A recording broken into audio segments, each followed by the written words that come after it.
वज़ीर आज़म शहबाज शरीफ 2 रोज़ा दौरे पर आज सऊदी अरब रवाना होंगे। COP16 के साइडलाइन समिट में शिरकत करेंगे। वज़ीर आज़म की ज़ेर सदारत पाक सऊदी अरब ताउन और सरमाकारी की पेशरफ से मुतालिक जायजा इजलास भी हुआ।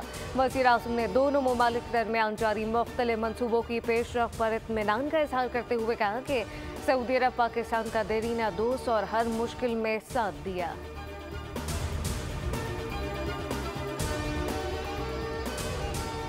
20 जनवरी को ओहदा संभालने से पहले यरगमालियों को रिहा किया जाए। रिहा ना किया गया तो मशरिक़ वस्ता में जहन्नुम भुगतना होगा। अमरीकी नामुंतखब सदर डोनाल्ड ट्रंप की हमास को धमकी। समाजी राब्ते की वेबसाइट पर बयान में कहा कि वो लोग जिन्होंने इंसानियत के खिलाफ मज़ालिम का इर्तिकाब किया वो कीमत चुकाएंगे। जिम्मेदारों को ऐसा सबक सिखाएंगे कि अमरीकी तारीख में मिसाल नहीं मिलेगी।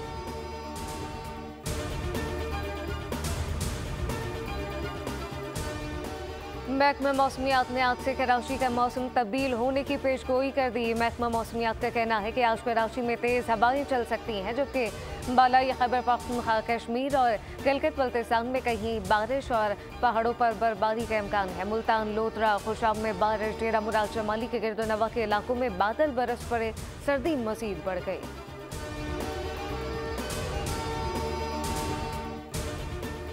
T20 सीरीज जीतने का मिशन। शाहीन आज दूसरे T20 में जिम्बाब्वे के खिलाफ मैदान में उतरेंगे।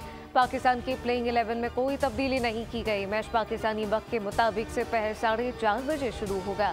3 मैचेस की सीरीज में ग्रीन शर्ट्स को 1-0 की बढ़तरी हासिल।